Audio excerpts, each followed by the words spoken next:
이 시간 함께 나누실 말씀 구약성경 에스더 2장 5절에서 7절까지 말씀입니다. 에스더 2장 5절에서 7절 저희 길지 않으니까요. 한 목소리로 함께 봉독하도록 하겠습니다. 도성 수산에 한 유다인이 있으니 이름은 모르드게라. 그는 베냐민 자손이니 기스의 증손이요 시므이의 손자요 야일의 아들이라. 전에 바벨론 왕 느부갓네살이 예루살렘에서 유다 왕 여고냐와 백성을 사로잡아 갈 때에 모르드게도 함께 사로잡혔더라. 그의 삼촌의 딸 하다사 곧 에스더는 부모가 없었으나 용모가 곱고 아리따운 처녀라. 그의 부모가 죽은 후에 모르드게가 자기 딸같이 양육하더라. 아멘. 오늘 우리가 살펴볼 성경의 장소는 수산입니다. 수산이라고도 하고 수산성어로도 성경에 좀 많이 등장을 하죠.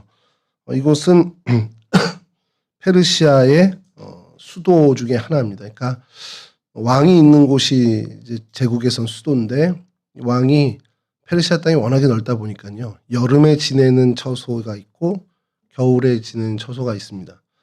그 여름궁 혹은 겨울궁이라고 성경에서 표현이 되는데 이 수산은 페르시아, 그러니까 바사 왕국의 겨울궁이 있었던 도시입니다. 그리고 사실은 여름궁보다는 겨울궁이 훨씬 더 그 규모 면에선 크죠. 그곳을 오늘 저희가 좀 살펴보려고 하는데요. 명칭은 히브리어로도 수산이고요. 헬라어로도 수산입니다. 이 뜻은 백합꽃을 의미해요. 한간에 이제 저희와는 좀 다르니까 저희가 갖고 있는 백합꽃 또 연꽃 이런 게 다른데 번역을 그러다 보니까 우리말로 할 때 백합으로도 번역할 수 있는 단어이기도 하고 또 연꽃으로 번역할 수 있는 단어이기도 합니다. 그런데 이제 그 개념상으로는 백합화를 주로 이제 지칭하는 것이 이 수산이라는 단어입니다. 이게 히브리어로도 또 엘람어로도 이집트어로도 다 수산이고요. 그 의미도 다 백합이 됩니다. 라틴어로 넘어오면서 이 수산이 수산나로 이제 변형이 되죠.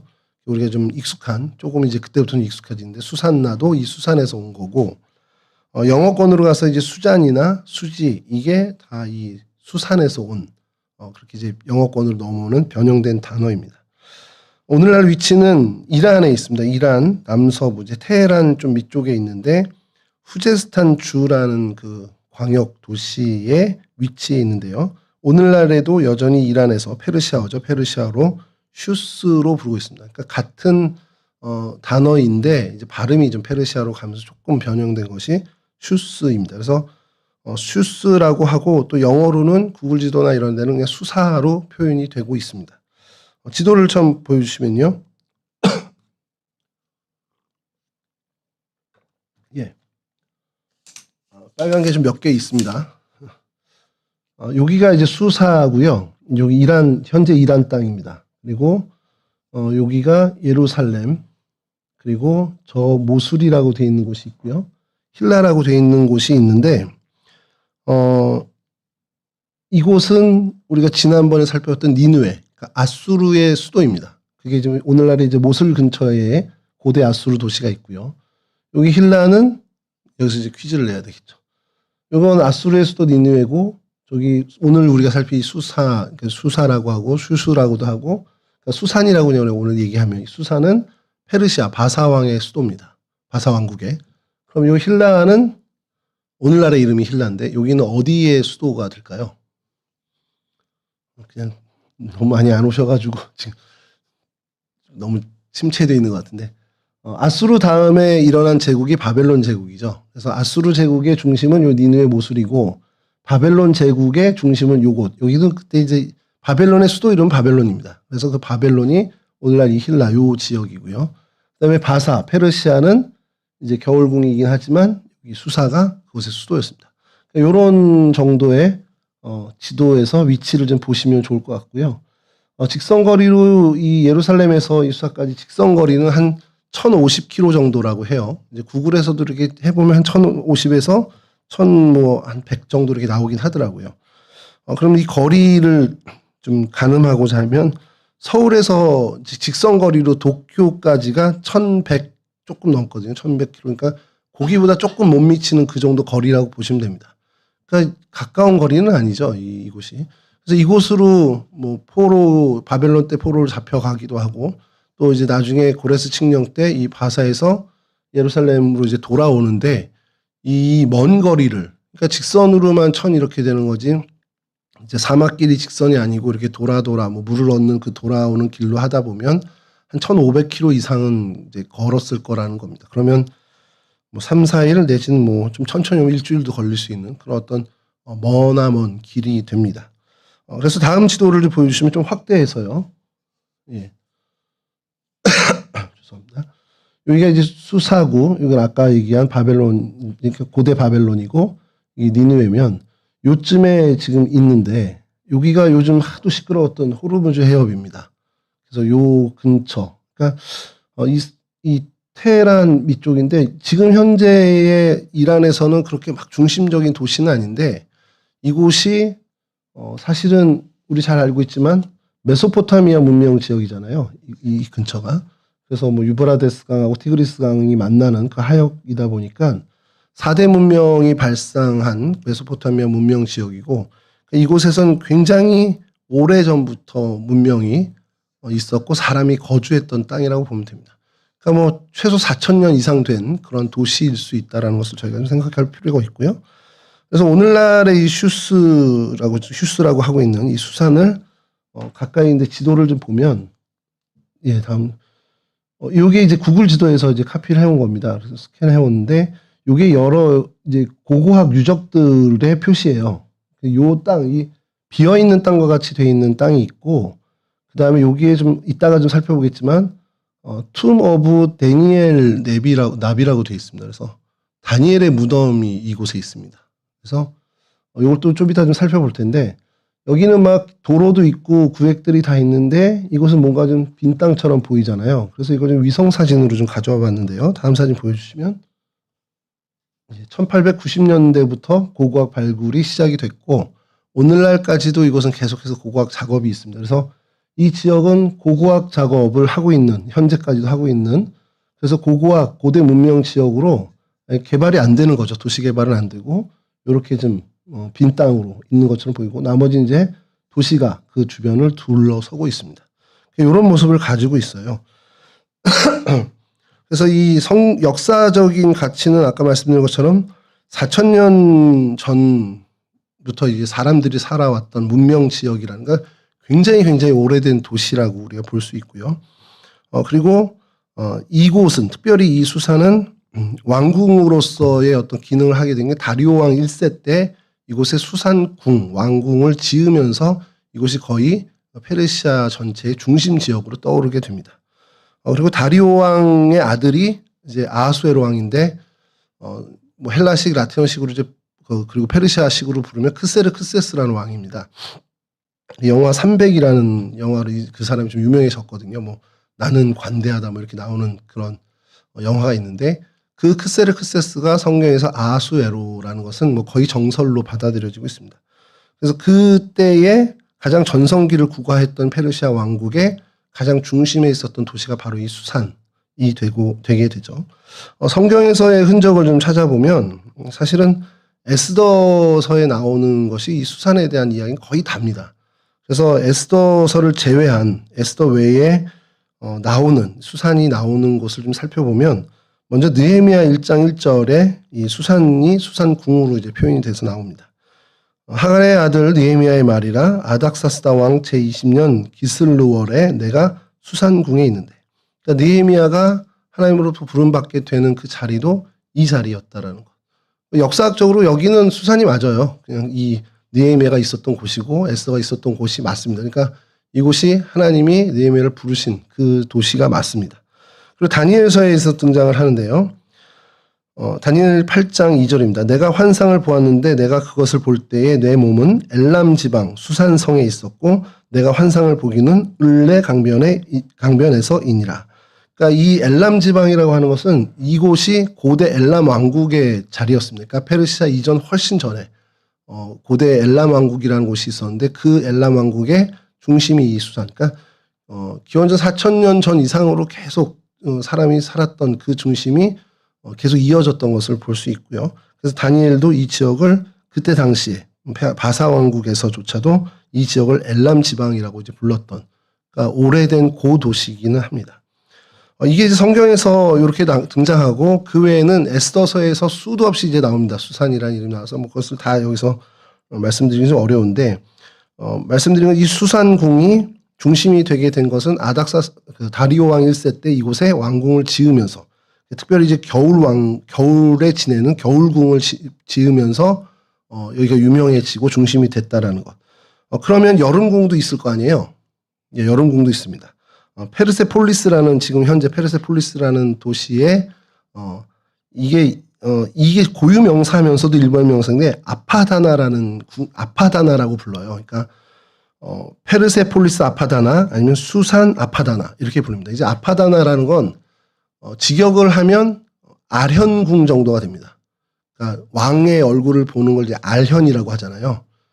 이게 참 어려운 게, 요즘 우리 청소년들한테 알현이란 말을 하면 전혀 못 알아들을 텐데, 이제 왕을 뵙기로 나갈 때 아련한다라는 표현을 써서 우리말로 번역하면 아련궁이라고 나옵니다. 아파다나가 아련궁으로 이렇게 나오는데, 이걸 좀 쉬운 말로 하면 접견실 정도로 접견궁이라고 하면 될 것 같습니다. 그래서 접견궁이 수산에도 있고 페르세폴리스라는 도시에도 있습니다. 이 페르세폴리스는 여름 궁전, 그리고 수산에 있는 아파다나, 그러니까 슈스 아파다나는 겨울 궁전, 이렇게 되는 거죠.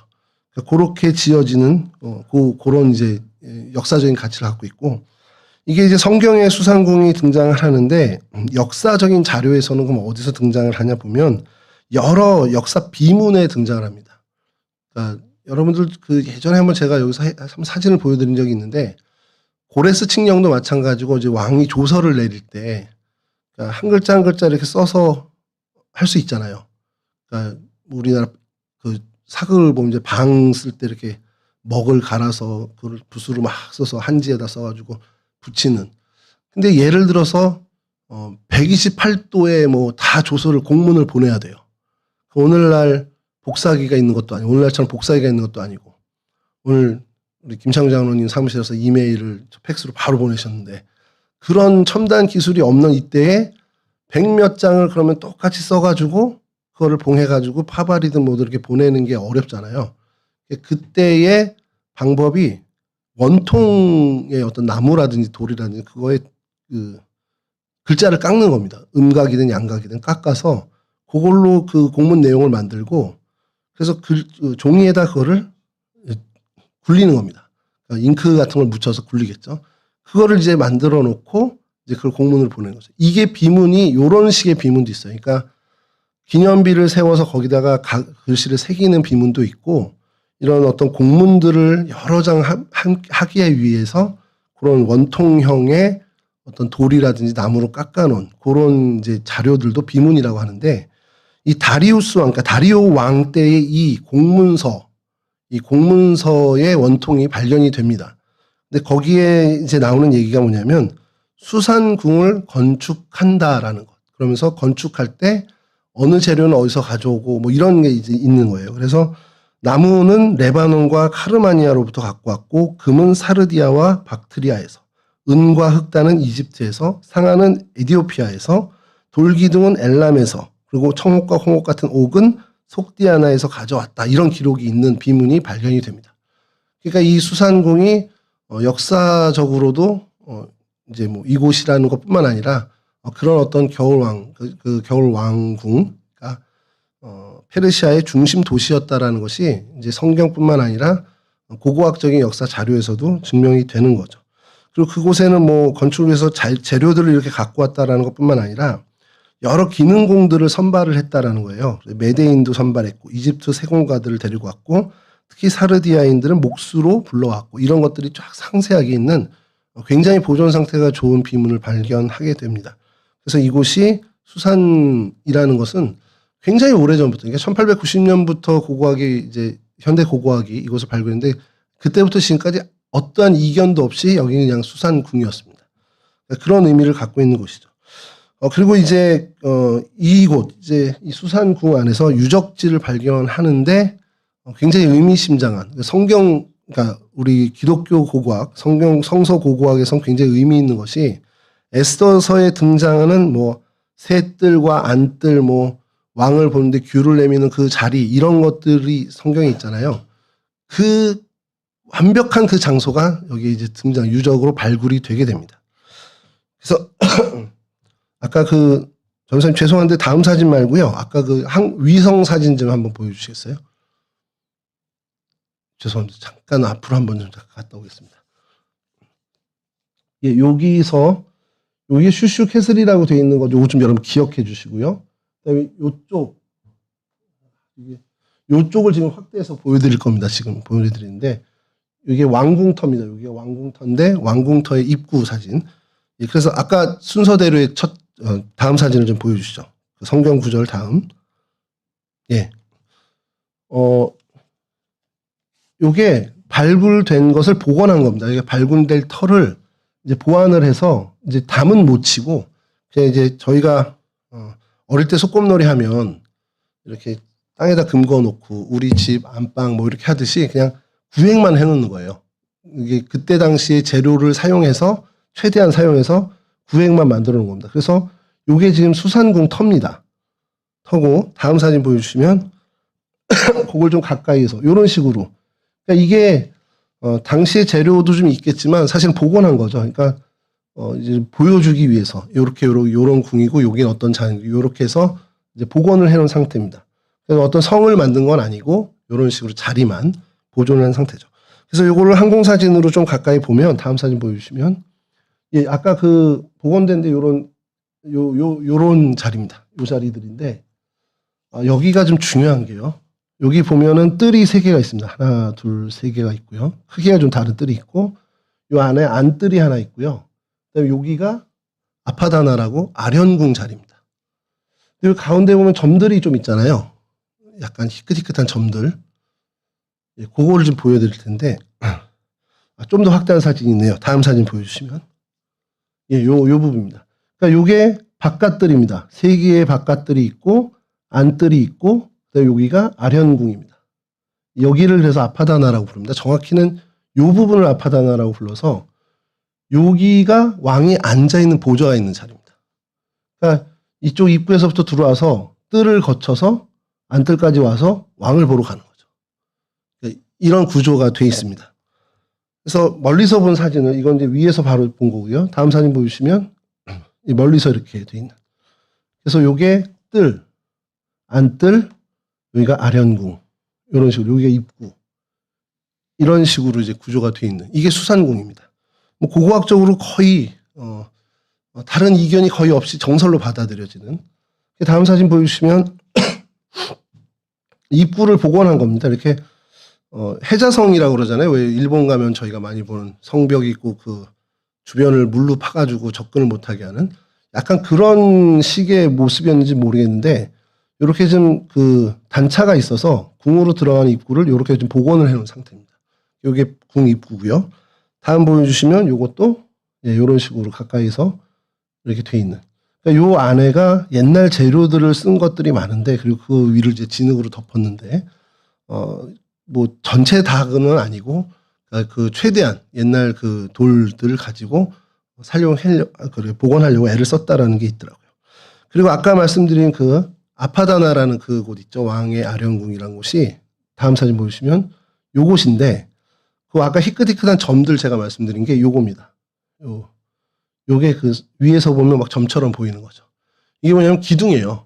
기둥 밑둥만 남은 겁니다. 기둥은 다 없어지고 기둥의 주춧돌이라고 해야 되나? 그것만 남은 겁니다.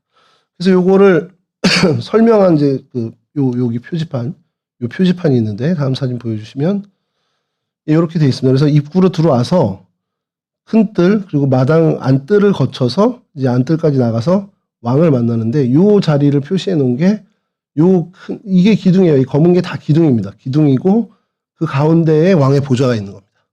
여기 가서 에스더가 아하수에로 왕을 만난 거죠.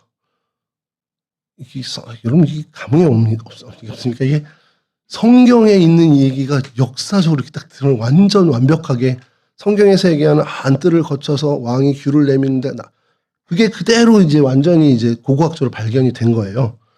그래서 다음 사진 보여주시면 그거를 기초로 해서 이제 저쪽이 입구고 이제 지붕이 덮인 뜰들입니다. 이렇게 요 뜰들하고 이제 거쳐 들어와서 뜰에 있고 안뜰까지 와서 여기가 이제 아령궁. 여기서 왕을 만나는 여기가 진짜 그 우리로 치면 뭐라고 그러죠? 대전이라고 해야 되나요? 조선시대로 그런 곳이죠. 이런 모양의 상상도가 있습니다. 이런 어떤 성을 다리오 왕 때 지어서 아하수에로 왕 때 그리고 페르시아 그 기간의 중심 성으로 사용했다라는 거죠. 그런데 여기가 고고학적으로 조금은 사고 아닌 사고가 좀 생겼습니다. 다음 사진 보여주시면 대다수의 굉장히 의미 있는 기둥이라든지 유적, 유물 이런 잔해들은 다 루브르 박물관이나 대영제국 박물관으로 갔습니다. 여기는 사실 그런 정도의 역사적 가치가 있지 않은 다른 잔해들을 따로 이렇게 모아놓은 거예요. 이걸 모아놨고 여기에 남은 것 중에 그래도 가장 가치 있는 게 다음 사진 보여주시면 쌍두형 주두라는 건데 저도 건축을 잘 모르니까 주두가 뭔가 그랬더니 기둥을 세우면 그 위에 이렇게 받칠 수 있게 이렇게 뭘 해놓는데요. 기둥 자체에다는 게 약간 이렇게 벌러지는 뭐 꽃 문양으로 하기도 하고 이렇게 되는데 그걸 이제 주두라고 하는데 여기는 소 2마리가 등을 지고 그래서 기둥 위에 얘가 있고 그럼 여기에 이제 보 같은 게 이렇게 얹혀지겠죠. 그런 받침으로 쓴 거랍니다. 이게 굉장히 의미가 있는 게 페르시아 시절의 건축 양식을 여기서 거의 이제 좀 찾게 된 그런 어떤 중요한 의미 있는 자료라고 해요. 그리고 또 이 주두도 보존 상태가 좋은 거는 다 루브르 박물관과 대영제국 박물관으로 가 있습니다. 여기에 남은 거는 그냥 형태만 이랬겠구나 하는 정도로 추론할 수 있는 요 정도만 있다고 해요. 그래서 요렇게 그 아파다나라는 그 특별히 이제 수산궁 왕의 궁전을 이렇게 유적을 저희가 볼 수 있고 그래서 아까 말씀드린 것처럼 여기서 고고학적으로 좀 사고 아닌 사고가 났다라고 말씀드린 게 아까 그 아파다나에 있는 유적의 밑쪽에 요런 게 하나 있습니다. 다시 보여주시면 다음 사진 보여주시면 여기가 이제 아파다나 아까 유적이 있던 자리예요. 한 사진에 안 들어왔는데 근데 거기에 뜬금없이 이제 이렇게 보면 서쪽이죠. 서쪽 끝에 서남쪽 끝에 이런 성체 하나가 큰 게 보입니다. 사진을 보면. 근데 누가 봐도 그때 건 아니에요. 현대에 와서 지은 겁니다. 그래서 이게 오늘날의 이름은 그냥 슈스 캐슬이라고 영어로는 되어 있습니다. 그래서 수산성입니다. 수산성. 그러니까 수사성이나 수산성으로 이제 우리가 부를 수 있는 건데 슈슈 캐슬이라고 해서 이게 뭔지 궁금해가지고 이걸 가지고 한참 씨름한 것 같아요. 다음 사진 보시면 이렇게 생겼습니다. 그냥 성이죠. 약간 유럽식 성입니다. 양식도 유럽성 양식 그대로 따랐고요. 그리고 멀리서 찍은 사진 다음 사진 보여주시면 이렇게 되어 있습니다. 그래서 아니 페르시아에 왜 유럽성이 있지? 이런 생각을 하게 되잖아요.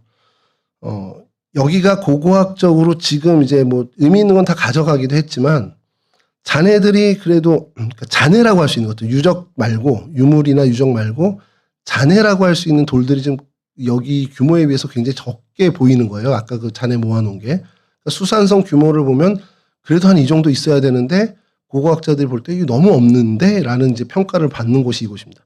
근데 그 이유가 있어요.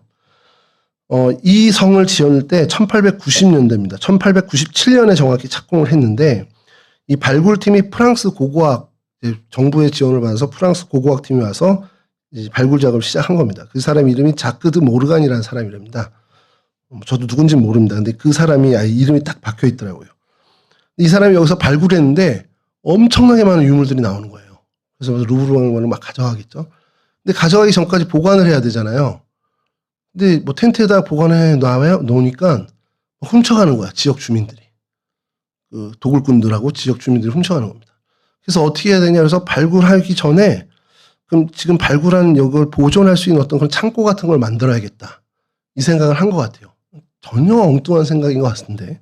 그래서 만든 게 철통 보안 요새를 만들겠다고 만든 게 이겁니다. 얼마나 웃기냐면 뭘로 만들었을 것 같습니까, 이거? 주변에 돌이 없잖아요. 어디서 이거 요새 짓겠다고 또 어디서 돌을 수입해 올 수도 없는 거고. 유적지에서 발굴된 잔해를 가지고 이걸 지은 거예요. 그러니까 얼마나 아이러니합니까? 유적지 잔해를 보존하기 위해서 그걸 가지고 성을 만든 거예요. 그러니까 여기를 가까이 가면 상형 문자 돌이나 뭐 그런 쐐기 문자의 벽돌 이런 것들을 가지고 성을 지은 겁니다. 그러니까 이 잔해가 엄청난 많은 양이 나온 거죠. 그걸 뭐 일부는 좀 이제 가져오긴 했겠지만 그 유물을 파서 그걸로 새로운 1890년대 당시 양식의 유럽성을 만든 겁니다. 그래서 제가 이걸 가만히 생각하면서 제기동에 여기 이거 선농단이 있잖아요. 선농단을 막 발굴해서 많은 유물이 나오는 거예요. 아니 이거 훔쳐가면 어떡하지? 순전히 개인 욕심입니다. 이거 돈이니까 그 사람들한테 훔쳐가면 어떡하지? 그래서 그 선농단에서 발굴된 걸 가지고 우리로 치면 빌라 양식의 그걸 짓는 거예요. 그 돌을 가지고. 그게 그럼 역사학적으로 무슨 가치가 있겠습니까? 그러니까 그렇게 만들어 놓은 겁니다. 그래서 이걸 고고학자들은 어떻게 평가를 하냐면 고고학계의 가장 거대하고 화려한 범죄 이렇게 얘기를 한다고 해요. 그러니까 이렇게 지어놓은 게 고고학적으로 아무 의미가 없는 겁니다. 아무 의미 없이 그냥 보완하는 어떤 창고를 만들어놨는데 프랑스 성의 양식으로 그냥 지어놓은 거죠.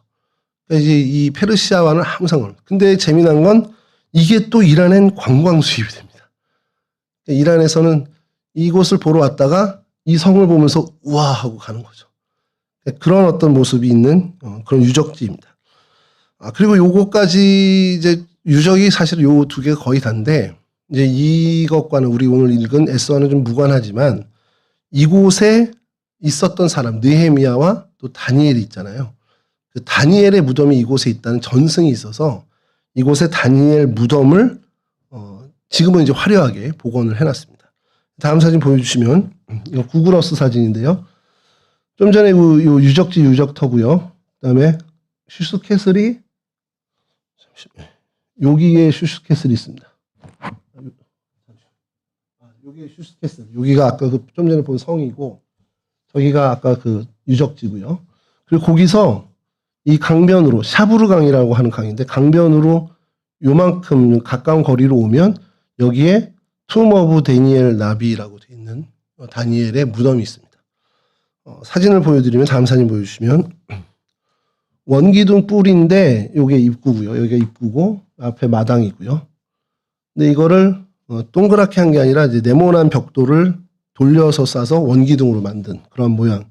이게 이쪽 그 엘람 왕국부터 해서는 페르시아 양식 중에 하나라고 합니다.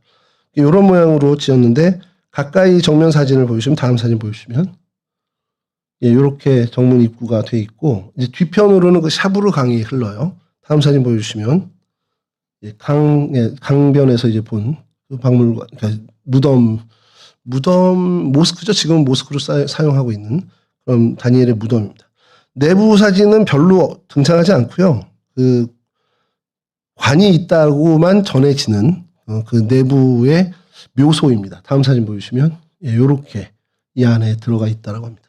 그러니까 야곱의 무덤이나 히브리 사람들이 쓰는 그 사라의 무덤 우리 전에 여기서 봤을 때처럼 비슷하게 이런 식으로 꾸며 놓는 거죠. 저는 이제 여기 이 중동지방 사진을 보면서 이거 굉장히 화려하다라고 그 사람들은 꾸민 걸 거잖아요. 근데 하나도 저는 이렇게 공감하면서 그냥 촌스럽다는 생각이 드는데 이게 굉장히 화려하게 꾸며 놓은 거라고 합니다. 그러니까 이 다니엘은 성경 우리 기독교 또 유대교의 구약 성경의 선지자 이런 어떤 대단한 사람이기도 하지만 이슬람교에서도 이 다니엘은 여전히 예언자로 존중을 받고 있습니다. 그래서 이슬람 여기가 페르시아 그 이란의 이슬람권인데도 불구하고 이곳은 굉장히 잘 관리가 되고 있는 그런 유적지 중에 하나입니다. 이런 정도의 모습을 갖고 있는 게 이제 수산성입니다. 그래서 이 수산성을 이제 살펴보다가 그럼 이곳에서 일어난 그 사건을 가지고 좀 말씀을 좀 나눠야 되겠는데라고 생각하면 수산성에서 일어난 사건이 뭐 아까 말씀드린 느헤미야가 부름받은 것도 있고 다니엘이 또 환상을 보는 것도 있지만 누가 뭐래도 수산성 그러면 에스더의 사건이죠. 그래서 에스더의 이야기를 좀 같이 좀 나눠보고 싶은 건데 에스더 이야기가 우리에게 주는 교훈이 뭘까라는 걸 좀 많이 생각을 한 주간 동안 좀 그런 생각을 좀 하게 됐어요. 하면서 에스더서가 전체적인 중심 맥락에서 우리에게 질문하는 것은 너 거기 왜 있니? 이런 질문이 아닐까라는 생각을 하게 됐습니다. 여러분 에스더서가요 굉장히 독특한 성경입니다. 성경 66권 중에 하나님의 이름이 단 한 번도 등장하지 않는 성경이 바로 에스더입니다. 이거를 이제 여러분들은 별로 이제 많이 들어갔던 거니까 그런데 이걸 중고등부나 무슨 유초등부나 이렇게 하면 깜짝 놀랄 거예요. 아니 성경에 왜 하나님이 한 번도 등장 안 하네요? 아예 없습니다. 그러나 그 어떤 성경 못지않게 하나님의 일하심이 명확하고도 명확하게 드러나는 성경이 에스더죠. 그걸 우리는 이제 섭리라는 표현을 신학적으로 쓰고 있습니다. 우리가 살아가면서 그런 생각할 때가 있어요. 왜 내가 여기 이런 환경에 내가 태어났지? 뭐 어릴 때 저도 그런 생각을 어릴 때 만화 영화를 보면 막 가난한 집에서 태어난 애가 나중에 뭐 그 대기업 아버지가 와 찾아와서 잃어버렸던 아들을 찾고 막 이래요. 제가 예전에 어릴 때 혹시 나도 어디 부잣집에서 태어났는데 병원에서 바뀌어서 내가 우리 집에 있는 거 아닌가? 그런 생각을 했는데 그 생각을 딱 지우게 된 게 저희 아버지 어릴 때 사진을 보고 내가 우리 아버지 아들 맞구나 이렇게 바꿨습니다. 저희 아들도 아마 제 어릴 때 사진을 보고는 포기했을지도 모르겠는데 내가 왜 여기 있지? 그리고 왜 나는 이런 상황에 나는 하나님이 여기다 갖다 놓으셨지? 그런 생각을 할 때가 있어요. 왜 나를 하나님 이런 직장에 나를 왜 이런 환경에 나를 왜 하나님 동성교회에 이런 생각을 할 수 있습니다. 그게 우리가 자연스러운 생각이죠. 그러면서 그곳에서 환경과 조건을 보다 보면 하나님 앞에 헌신하는 일들까지도 연결되는 게 하나님 내가 조금 요 상황이 좋아지면 내 경제적인 상황이 지금보다 조금 나아지면 내가 하나님 좀 더 헌신할게요. 하나님 내가 내 지금 직장 생활에 이런 게 너무 바쁜데 조금만 하나님 내가 수월해지면 좀 더 조금만 한가해지면 하나님 내가 봉사할게요. 이런 어떤 생각들로 하나님 앞에 나갈 때가 있습니다.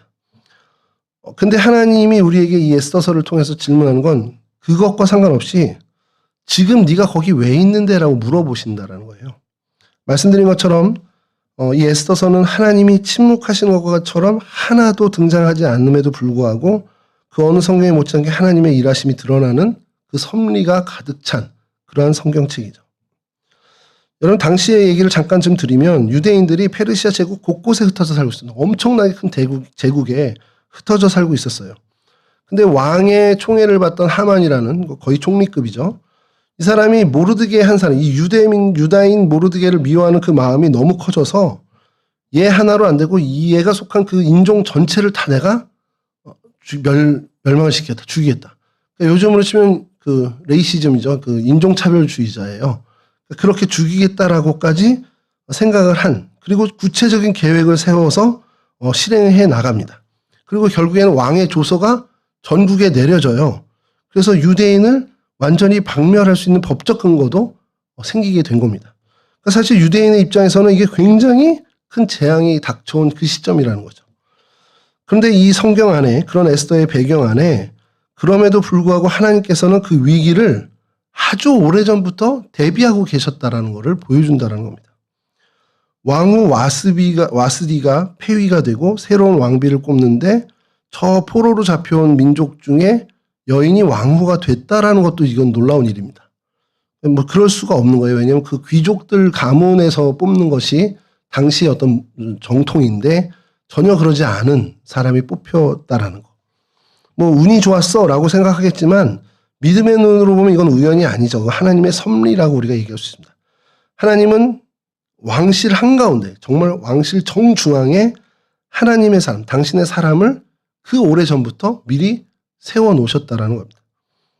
문제가 발생해서 급하게 뭔가를 하나님 급조한 게 아니라 이 문제가 발생하기 훨씬 전부터 미리 하나님께서 우리 이제 바둑에서 포석하듯이 포석을 놓듯이 그렇게 하나님이 준비하시는 분이라는 겁니다. 에스더서는 우리에게 그걸 가르쳐 주는 거예요. 하나님의 임박한 문제에 앞닥들여서 임박할 때 하나님이 뭔가 해결책을 주시는 게 아니라 그 문제가 일어나기 훨씬 전부터 이 문제를 위해서 하나님은 예비해 두신 일들이 있다. 그러니까 그거를 우리가 발견해내야 된다는 걸 가르쳐주는 책이라는 겁니다.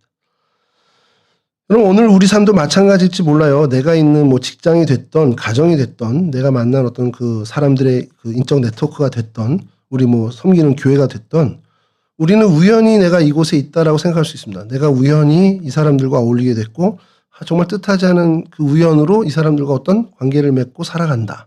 내가 우연히 이런 직장에 오게 됐다. 이런 생각을 하게 되지만 전혀 그렇지 않다라는 겁니다. 믿음의 눈으로 보면 그것은 하나님이 다 이유가 있어서 우리를 그곳에 보낸 우리의 사명의 자리라는 거죠. 모르드게가 그 유대인의 절체절명의 상황에서 에스더에게 하는 말입니다. 사람의 계산이나 어떤 이런 걸로 뭐 조언을 하거나 어떤 논리 정연하게 에스더를 설득하는 게 아니고요. 이런 얘기를 합니다. 에스더 4장 14절입니다. 예, 에스더 4장 14절 좀 띄워주시죠. 예, 없나요? 제가 그럼 읽어드리겠습니다. 이때에 네가 만일 잠잠하여 말이 없으면 유다인은 다른 데로 말미암아 노임과 구원을 얻으려니와 너와 네 아버지 집은 멸망하리라. 네가 왕후의 자리를 얻은 것이 이때를 위함이 아닌지 누가 알겠느냐. 우리 잘 아는 말씀이죠.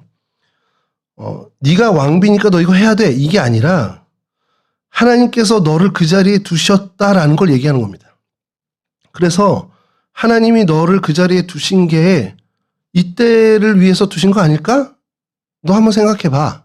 이 얘기를 하는 거죠. 여러분, 이게 신앙이라는 거예요. 이게 믿음이라는 겁니다. 우리는 때로는 그래요. 내가 뭘 할 수 있지? 내가 뭘 할까? 이런 생각을 하는데 그 생각 이전에 하나님 앞에서 우리가 생각해야 되는 건 하나님이 왜 나를 여기에 두셨을까? 이걸 먼저 스스로에게 물어봐야 된다는 겁니다. 근데 이 질문을 하게 되면 우리의 답도 우리의 선택이나 결정도 전혀 새로운 것이 이렇게 나올 수 있게 된다는 거예요. 성경에 히브리어로 마콤이라는 단어가 있습니다. 이게 이제 자리, 장소라는 뜻이에요. 그 곳 이런 것을 뜻하는 단어인데 이 성경에 이 마콤이라는 히브리어가 엄청나게 등장을 해요. 근데 그 쓰임이 보통 어떤 때 쓰냐면 하나님이 정하신, 하나님이 예비하신 그 자리, 그 독일어로 지젠이라고 하는 그것을 이야기를 할 때가 많습니다. 아브라함을 만난 그 자리를 지칭할 때도 마콤이라고 하고요. 야곱을 만난 그 베델을 그곳에 내가 할 때도 그 마콤이라는 단어를 씁니다. 그러니까 하나님이 그 하나님의 역사를 이루는 그 자리, 장소를 이야기할 때 마콤이라는 단어를 쓰는. 근데 이 에스더에는 하나님의 이름이 등장하지 않는 것처럼 이 마콤이라는 단어도 사실 거의 등장을 안 합니다. 그럼에도 불구하고 우리는 에스더서를 읽으면 이 하나님의 말씀하시는 성경에서 이야기하는 마콤, 그 자리에 대해서 굉장히 집중하게 되는 내용을 우리가 읽게 된다는 것이죠. 에스더 3 자체가 하나님께서 준비하신 그 자리, 마콤에서 사명을 감당하는 사람의 모습을 아주 모범적으로 보여주고 있다는 거예요. 근데 에스더가 처음부터 그런 사람이었냐? 그렇지 않습니다.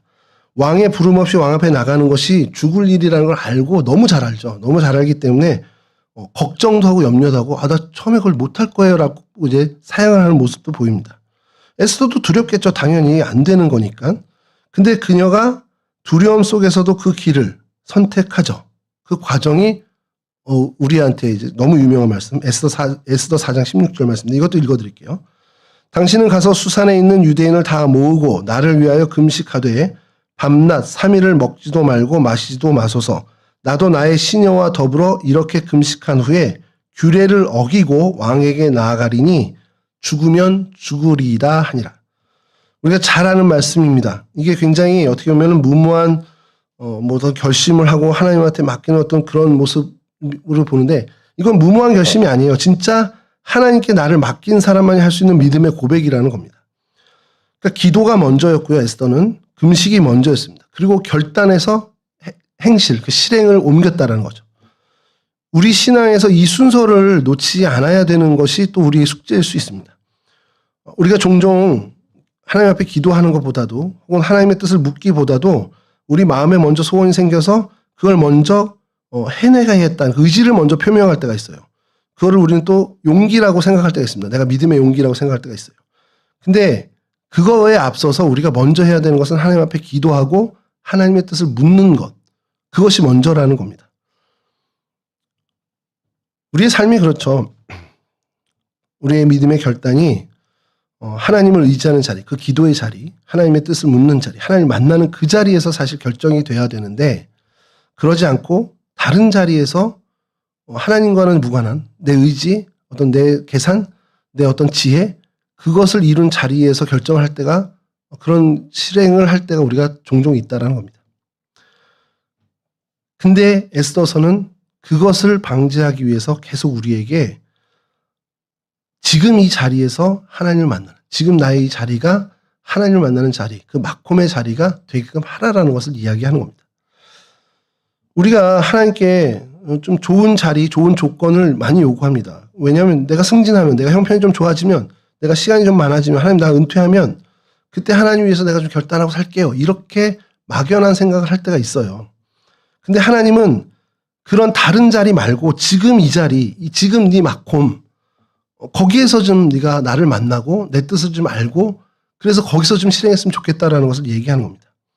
왜냐하면 이 자리가 이미 하나님이 보내주신 자리예요. 그러니까 우리의 생각과 우리 계산에는 아직 부족한데 이 조건으로는 아직 안 되는데 여기서는 좀 안 되는데 왜 왕이 규례를 만들어놔서 부르지도 않았는데 나가면 안 되는데 이런 생각을 하는 그런 계산들이 있고 우리의 지혜들이 있는데 하나님은 그게 아니라 아니야 내가 너 이 일을 위해서 이전부터 너를 여기다 갖다 놓은 거야. 그러니까 여기가 네가 나를 만나야 할 자리고 내 뜻을 물어야 할 자리고 내 뜻을 실행해야 할 자리야 라는 것을 에스더서를 통해서 알려주는 겁니다. 에스더서의 주인공은 책 이름이 에스더라고 해서 에스더가 아니죠. 또 모르드게도 아닙니다. 전혀 이름도 드러나지 않는 하나님이 주인공이 되는 책이에요. 모든 역사를 이끌어 가시는 하나님만이 주인공이 되시는 그 책이 바로 에스더서입니다. 왕비가 바뀌는 일이 있었죠. 하만이 교만해져서 유대인들을 다 죽이겠다는 생각을 하는 일도 있었고 모르드게가 성문에 앉아 있었던 일, 그리고 왕이 잠을 이루지 못해서 책을 펼치게 된 일, 그냥 하나하나의 그 모든 에피소드가 하나님의 섭리 안에서 움직인 일들이었다는 겁니다. 근데 결정적인 건 그때 그 하나님의 역사 섭리가 오늘 2020년을 살아가는 우리의 삶에도 동일하게 행하시는 섭리라는 거예요. 이게 우리에겐 정말 너무 희망적이고 소망이 되는 이야기라는 겁니다. 내가 얼만큼 뛰어나냐, 내 능력이 얼마나 좋으냐, 내가 하나님 위해서 얼만큼 헌신할 수 있는 능력치가 있는데 이게 아니라 하나님께서 나를 여기에 세우신 이유가 이거구나. 이걸 명확하게 아는 사람이 하나님으로부터 쓰임받는 사람이라는 겁니다. 그러니까 그 자리에서, 그 마콤에서 주님 나를 사용해 주십시오라고 고백하고 기도할 수 있는 그러한 신앙의 수준까지 우리가 나가야 된다는 겁니다. 에스더가 왕비였기 때문에 위대하다는 게 아니라 하나님께서 그 자리, 그 왕비의 그 자리가 하나님께서 주신 자리라는 것을 믿게 됐고 그래서 하나님의 뜻을 그곳에서 실현하겠다 실행했던 그게 그의 위대함이라는 겁니다. 왕비라 위대한 게 아니라. 모르드게도 마찬가지죠. 후일에 총리가 되지만 그가 위대한 것은 높은 지위에 올라갔다. 그래서 민족을 구원한 어떤 결정적인 역할을 했다. 이게 아니라 이 모든 사건에 하나님이 역사하시는 에스더가 저 왕후가 된 것도 하나님이 이때를 위해서 준비하신 하나님의 섭리구나. 이 하나님의 섭리를 확고히 믿는 그것이 모르드게의 어떻게 보면 신앙의 우수함, 신앙의 어떻게 보면 장점이 된다는 겁니다. 그의 위대함이 거기에 있었다는 것이죠. 그럼 오늘을 살아가는 우리도 마찬가지입니다.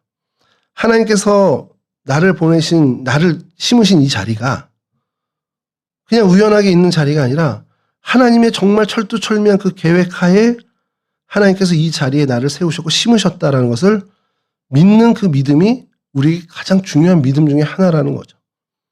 내가 있는 지금 가정이, 내가 섬기는 교회가, 내가 지금 일하고 있는 직장이, 지금 내게 주어진 이 모든 환경과 여건이 하나님이 나를 보내시고 하나님이 만드시고 하나님이 조성하신 거다라는 것을 믿는 믿음이 우리에게 있어야 한다는 겁니다.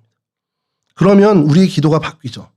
더 좋은 자리, 더 좋은 마콤을 구하는 게 아니라 지금 이 자리, 이 마콤에서 하나님이 나를 어떻게 쓰실지에 대한 기대와 하나님이 나를 어떻게 사용해 주시면 좋겠다라는 그렇게 하나님이 바라시는 것을 묻고 그것을 위해서 헌신하는 삶이 될 수 있다는 겁니다.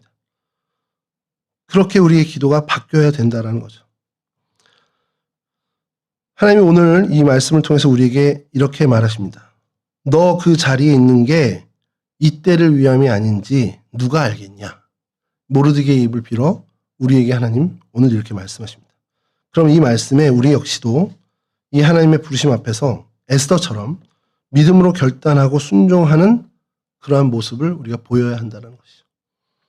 바라기는 저와 여러분 모두가 이런 우리 지금 이 자리, 더 좋은 자리, 더 좋은 환경의 여건이 있는 자리가 아니라 지금 오늘 이 자리, 나의 이 삶의 형편, 나의 모든 정황, 이 속에서 하나님의 뜻을 구하고 하나님이 나를 여기에 심으신 이유가 뭔지 그것을 고민하고 기도하면서 하나님의 뜻을 밝히 알아서 내가 지금 할 수 있는 하나님 앞에서 할 수 있는 선을 행하고 하나님 앞에 할 수 있는 헌신을 이루는 그런 진짜 믿음의 삶을 살아가는 저희들이 되었으면 좋겠습니다. 우리 잠깐 기도하시고요. 찬송하고 마치도록 했으면 좋겠습니다.